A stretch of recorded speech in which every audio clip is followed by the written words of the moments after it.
దేశ రాజధాని ప్రాంతం ఢిల్లీలో అక్రమ వలసలు ప్రమాద ఘంటికలు మోగిస్తున్నాయి. దేశ భద్రతకు సవాలు విసురుతున్న బంగ్లాదేశీలు రోహింగ్యాల సంఖ్య ఇప్పటికే 2 లక్షలు దాటేసింది. ఇవి కాకి లెక్కలో కావు. ఢిల్లీలోని జేఎన్యూ ప్రొఫెసర్లు సర్వే చేసి నిగ్గు తేల్చిన నిప్పులాంటి నిజాలు. జేఎన్యూ నివేదిక ఇంకా ఏం చెప్పింది? రాజకీయ సామాజిక పరిస్థితులపై ఎలాంటి సూచనలు చేసింది తెలుసుకునే ప్రయత్నం చేద్దాం. తాజాగా ఢిల్లీ అసెంబ్లీ ఎన్నికలు ముగిశాయి. పార్టీల భవితవ్యం ఈవీఎం మిషన్లలో నిక్షిప్తమైంది. ఎగ్జిట్ పోల్స్ అంచనాలు ఎలా ఉన్నా అధికార పీఠం ఎవరిదో ఈ శనివారం తేలిపోతుంది. అయితే అక్రమ వలసదారుల కరుణ కటాక్షాలకు దూరం కావడంతో ఆపసోపాలు పడక తప్పదనే అంచనాలు మాత్రం వెల్లువెత్తుతున్నాయి. ఈ పరిణామం కేజ్రీవాల్ కుర్చీకి ఆల్రెడీ ఎసరు పెట్టేసిందంటున్నారు రాజకీయ విశ్లేషకులు. కేజ్రీవాల్ భవిష్యత్తు మాట ఎలా ఉన్నా బంగ్లాదేశ్ రోహింగ్యా పిండారి ముఠాలు ఇప్పటికే దేశ రాజధానిని ఆక్రమించేశాయి. ఢిల్లీ ఆర్థిక, సామాజిక, రాజకీయ ముఖ చిత్రాన్నే మార్చేశాయి. ట్రంప్ మాదిరిగా ఉక్కుపాదం మోపి వలసదారులను బోర్డర్ దాటించకపోతే ఢిల్లీ చేజారిపోయే ప్రమాదం పొంచి ఉంది. ఇవి మేం చెబుతున్న మాటలే కాదు. జవహర్లాల్ నెహ్రూ యూనివర్సిటీ సర్వే చేసి మరీ చెబుతున్న నమ్మశక్యం కాని పరమ సత్యాలు. మహారాష్ట్ర అసెంబ్లీ ఎన్నికలకు ముందు Tata institute of social sciences కూడా సరిగ్గా ఇలాంటి నివేదిక ఇచ్చింది. బంగ్లాదేశీ అక్రమ వలసదారులు రోహింగ్యాలతో ముంబై నిండిపోతుందని హెచ్చరించింది. ఇటీవల సెర్చ్ ఆపరేషన్లలో అదే నిజమని తేలింది. గల్లీ గల్లీలో తిష్టవేసిన వలసదారులు చీమల దండులా బయటకొస్తున్నారు. తాజాగా విడుదలైన ఢిల్లీ జేఎన్యూ రిపోర్టు కూడా ప్రమాద ఘంటికలు మోగిస్తుంది. జేఎన్యూ ప్రొఫెసర్లు డాక్టర్ మనురాధ చౌదరి, డాక్టర్ ప్రీతిదాస్ నేతృత్వంలోని బృందం ఢిల్లీలో అక్రమ వలసలపై 114 పేజీల సుదీర్ఘ నివేదిక రూపొందించింది. Illegal migration to Delhi, analysing socio economic and political consequences పేరుతో రూపొందించిన ఈ నివేదికలో ఒక్కో అంశం ఒళ్లు గగుర్పుచ్చేలా ఉంది. ఢిల్లీలో అక్రమ వలసదారుల జనాభా భారీగా పెరిగిపోవడంతో అక్కడ ఆర్థిక వ్యవస్థ అతలాకుతలమవుతుంది. వనరులు తగ్గిపోతున్నాయి. మౌలిక సదుపాయాలు సరిపోవడం లేదు. నేర వ్యవస్థలకు సంబంధించిన నెట్వర్క్ కూడా బలంగా తయారవుతుంది. అక్రమ వలసల వల్ల ముస్లిం జనాభాలో గణనీయమైన పెరుగుదల కనిపిస్తుంది. 2016 గణాంకాల ప్రకారం దేశంలో 1.5 కోటి బంగ్లాదేశీ అక్రమ వలసదారులు ఉన్నారు. 2022 లెక్కల ప్రకారం ఒక్క ఢిల్లీలోనే 2 లక్షలకు పైగా వలసదారులున్నారు. సరిహద్దు రాష్ట్రాలతో పాటు దేశ రాజధానిలో పెరుగుతున్న వారి ఉనికి ప్రమాద ఘంటికలు మోగిస్తుంది. ఢిల్లీలో బంగ్లాదేశీలు తిష్టవేసిన 20 ఏరియాల్లో సర్వే నిర్వహించినట్లు జేఎన్యూ బృందం తెలిపింది. అక్రమ వలసదారులు నిత్యం రద్దీగా ఉండే సేలంపూర్, జామియా నగర్, జకీర్ నగర్, సుల్తాన్పురి, ముస్తఫాబాద్, జఫరాబాద్, ద్వారకా, గోవింద్పురి లాంటి ప్రదేశాలని తిష్టవేశారు. దీంతో అక్కడి వనరులపై ప్రభావం పడుతుందని, సామాజిక ఐక్యతకు కూడా భంగం కలుగుతుందని జేఎన్యూ నివేదిక తేల్చి చెప్పింది. ఈ సర్వే ద్వారా ఢిల్లీలో ముస్లిం జనాభా గణనీయంగా పెరిగినట్లు వెల్లడైంది. 1951 లెక్కల ప్రకారం ఢిల్లీలో హిందువుల జనాభా 84.16 ఉంటే 2011 నాటికి అది 81.68కి పడిపోయింది. ఇదే సమయంలో ముస్లిం జనాభా 5.70 నుంచి 12.86కు పెరిగింది. ముస్లింలో అధిక సంతానోత్పత్తి మరియు అక్రమ వలసల కారణంగానే ఇంత భారీ స్థాయిలో ముస్లింల జనాభా పెరిగినట్లు జేఎన్యూ రిపోర్టు వెల్లడించింది. ఏటా వేల సంఖ్యలో అక్రమ వలసదారులు రావడం, అక్కడే స్థిరపడిపోవడంతో ఢిల్లీ సామాజిక, రాజకీయ, ఆర్థిక సమీకరణాలు మారిపోతున్నాయని నివేదిక స్పష్టం చేసింది. అన్నిటికన్నా ప్రమాదకరమైన విషయం ఏంటంటే వీరికి రాజకీయ ప్రోత్సాహం కూడా గణనీయంగా లభిస్తున్నట్లు నివేదిక వెల్లడించింది. సరైన ధృవీకరణ పత్రాలు లేని రోహింగ్యాలు, బంగ్లాదేశీ అక్రమ చొరబాటుదారులకు రాజకీయ ప్రోత్సాహం లభించడంపై బీజేపీ ఎంపీ సంబిత్ పాత్ర ఆందోళన వ్యక్తం చేశారు. ఆమ్ ఆద్మీ పార్టీ అక్రమ వలసదారులను ప్రోత్సహిస్తోందని ఆరోపించారు. అతి తక్కువ వేతనాలకు ఏ పని దొరికితే ఆ పని చేయడం వల్ల స్థానిక ప్రజల ఉద్యోగ ఉపాధి సంక్షేమం కూడా తీవ్ర రూపం దాల్చింది. అయితే వీరు అసంఘటిత రంగంలోనే ఎక్కువగా ఉన్నట్లు కూడా నివేదిక తెలిపింది. పన్ను వ్యవస్థలోకి వీరు రాకపోవడంతో ఆర్థిక వ్యవస్థపై కూడా పెను ప్రభావం పడుతోంది. అక్రమ వలసదారుల వల్ల ట్రాఫిక్ సమస్యలు, అధిక రద్దీ, మురికివాడల విస్తీర్ణం, పర్యావరణ సమస్యలు తలెత్తుతున్నట్లు నివేదిక స్పష్టం చేస్తోంది. అంతేకాదు మౌలిక సదుపాయాల విషయంలో తీవ్ర సంక్షోభం ఏర్పడుతుంది.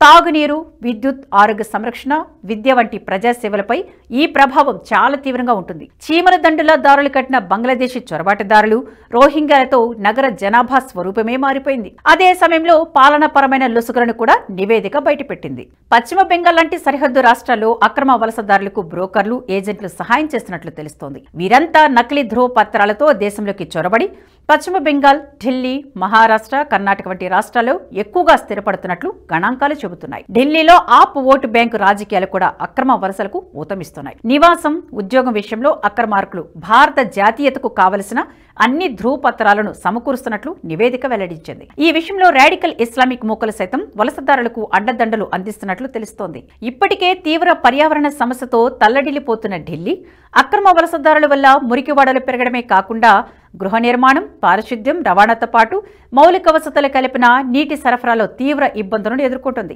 వలస స్థావరాలలో రద్దీ, అపరిశుభ్ర వాతావరణం కారణంగా అంటువ్యాధులు ప్రబలుతున్నట్టు జేఎన్యూ నివేదిక హెచ్చరించింది. అక్రమ వలసదారులు ప్రభుత్వ పథకాలను సద్వినియోగం చేసుకుని ఆర్థిక వ్యవస్థను దెబ్బతీస్తున్నట్లు కూడా నివేదిక తేల్చింది. భారత రాజధానిగా ముంబై తర్వాత అతిపెద్ద ఆర్థిక కేంద్రంగా ఢిల్లీ ఉద్యోగ, ఉపాధి అవకాశాలు కోరుకునే అంతర్గత వలసదారులకు ప్రధాన గమ్యస్థానంగా మారింది. ముఖ్యంగా యూపీ, బీహార్, పశ్చిమ బెంగాల్ నుంచి నిరుద్యోగులు గణనీయంగా ఢిల్లీకి వస్తుంటారు. వీరికి పోటీగా బంగ్లాదేశ్, మయన్మార్ అక్రమ వలసదారులు ఢిల్లీని ఆక్రమించేస్తున్నారు. ఢిల్లీలోని బలమైన ఉద్యోగ మార్కెట్ను కొల్లగొడుతున్నారు. తద్వారా పేదరికంతో పొట్టచేత పట్టుకుని వివిధ రాష్ట్రాల నుంచి ఢిల్లీకి వలస వెళ్లే నిరుపేదలు పొట్టకొడుతున్నారు. అక్రమ వలసదారుల రాకతో లేబర్ మార్కెట్లో మన వాళ్లకు కూలీ పనులు దొరకడం కూడా కష్టమైపోతుంది. ముఖ్యంగా గృహ నిర్మాణం, మాన్యువల్ లేబర్ వంటి తక్కువ వేతన స్థాయి ఉద్యోగాలను కూడా అక్రమ వలసదారులు వదలడం లేదు. బంగ్లాదేశీ అక్రమార్కులు, రోహింగ్యాలు తక్కువ వేతనాలకే పనిచేస్తుండటంతో మన వాళ్లకు పని దొరకడం గగనమైపోయింది. ఈ పరిస్థితి ఢిల్లీలోని స్థానిక కార్మికులతో పాటు వివిధ రాష్ట్రాల నుంచి వచ్చే కార్మికులకు శరాఘాతంగా మారుతుంది. ఇక అక్రమ వలసలపై నివేదిక భయంకరమైన నిజాలను వెల్లడించింది. బంగ్లాదేశ్ నుంచి అక్రమ వలసదారులు రోహింగ్యాలు పశ్చిమ బెంగాల్, అస్సాం, మిజోరం, నాగాలాండ్, త్రిపుర వంటి ఈశాన్య రాష్ట్రాల నుంచి దేశంలోకి చొరబడుతున్నట్లు నివేదికలోని పేజీ నెంబర్ 39లో స్పష్టంగా తెలిపింది.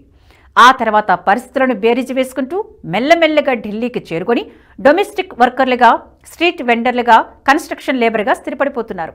అయితే ఢిల్లీకి చేరుకునే ముందు కొన్నాళ్ల పాటు ఈశాన్య రాష్ట్రాల్లోనే మకాం వేస్తున్నారు. ముఖ్యంగా అస్సాం, జార్ఖండ్, త్రిపుర వంటి రాష్ట్రాల్లో కొన్నాళ్ల నివాసం ఉన్న తర్వాత ఢిల్లీకి చేరుకుంటున్నారు. ఢిల్లీకి చేరుకోగానే ఏజెంట్లను, బ్రోకర్లను గుర్తించి వారి ద్వారా అన్ని రకాల ధృవపత్రాలను పొందుతున్నట్లు సర్వే నివేదించింది. ఇక మతపరమైన పండుగలు కూడా ఇస్లామిక్ వలసదారులను బలోపేతం చేస్తున్నట్లు తెలుస్తోంది. ఈద్, మొహరం వంటి పండుగలు బంగ్లాదేశ్, మయన్మార్ అక్రమార్కుల మధ్య సంబంధ బాంధవ్యాలను బలోపేతం చేస్తున్నట్లు కూడా జేఎన్యూ నివేదిక వెల్లడించింది. బంగ్లాదేశీయులు, రోహింగ్యాలపై ఖచ్చితమైన డేటా లేకపోవడం, సులభంగా నకిలీ ధృవపత్రాలు పొందే వెసులుబాటు ఉండడం, ఈ విషయంలో కేంద్ర రాష్ట్ర ప్రభుత్వాల మధ్య వివాదాల కారణంగా చొరబాటుదారులపై స్పష్టమైన విధానం లేకుండా పోయింది. అక్రమ వలసదారులు ఫేక్ ఓటర్ ఐడీలు సంపాదించుకోవడం వల్ల ఎన్నికలను తీవ్రంగా ప్రభావితం చేస్తున్నారు. 2024 లోక్సభ ఎన్నికలు ముగిసిన తర్వాత మహారాష్ట్రలో పోలీసులు బంగ్లాదేశీ ఓటర్లను పెద్ద సంఖ్యలో అరెస్టు చేశారు. అక్రమ వలసదారుల వల్లే బీజేపీకి మహారాష్ట్రలో ఎక్కువ లోక్సభ స్థానాలు దక్కలేదనే వాదన కూడా ఉంది. బంగ్లాదేశీల వల్ల జార్ఖండ్ లో ఆల్రెడీ డెమోగ్రఫిక్ చేంజ్ మొదలైంది. పశ్చిమ బెంగాల్లో బీజేపీ సగం సీట్లు గెలవదని చెప్పడానికి అక్కడున్న ముస్లిం జనాభానే కాకుండా అక్రమ వలసదారులు కూడా ఓటర్లుగా మారడం కూడా ఓ కారణమని చెప్తారు. అన్నిటికన్నా భయంకరమైన విషయం ఏంటంటే అక్రమ వలసదారులతో ఢిల్లీలో నేరాలు తీవ్ర స్థాయిలో పెరుగుతున్నాయి. మానవ అక్రమ రవాణాతో పాటు డ్రగ్స్ పెడ్లింగ్, దోపిడీలు, దొంగతనాలు పెరుగుతుండడం ఆందోళన కలిగిస్తోంది. అక్రమ వలసదారులపై వెంటనే చర్యలు తీసుకోవాలని, లేదంటే దేశ భద్రతకే ముప్పుగా పరిణమిస్తోందని రక్షణ రంగ నిపుణులు హెచ్చరిస్తున్నారు. అయితే అక్రమ వలసదారుల ఏరివేతకు ఎన్నో అడ్డంకాలు ఎదురవుతున్నాయి. ఇప్పటికే మహారాష్ట్ర, ఢిల్లీ వంటి చోట్ల ఏరివేతలు మొదలైనా అవి పూర్తి స్థాయిలో ఫలితాలు ఇవ్వడం లేదనే వాదన కూడా వినిపిస్తుంది. పశ్చిమ బెంగాల్తో పాటు పలు ఈశాన్య రాష్ట్ర ప్రభుత్వాల ఉదాసీన వైఖరి కూడా వలసదారుల సంఖ్య జటిలంగా మారడానికి దోహదం చేస్తున్నట్లు జేఎన్యూ నివేదిక తెలిపింది. వీలైనంత త్వరగా ఎన్ఆర్సీ, ఎన్పీఆర్ వంటి చట్టాలను అమలు చేసి అక్రమ వలసలపై ఉక్కుపాదం మోపాల్సిన అవసరాన్ని జేఎన్యూ నివేదిక గుర్తు చేస్తోంది. ఈ వీడియో మీకు నచ్చినట్టయితే లైక్ చేయండి, 10 మందికి షేర్ చేయండి. అలాగే కామెంట్ల రూపంలో మీ అభిప్రాయాలను మాతో పంచుకోండి. Nationalist hub group of channels ను సబ్స్క్రైబ్ చేసుకుని తెలుగునాట జాతీయవాద జర్నలిజాన్ని ప్రోత్సహించండి. ఈ వీడియో కింద ఉన్న బెల్ ఐకాన్ పై క్లిక్ చేయడం మర్చిపోవద్దు.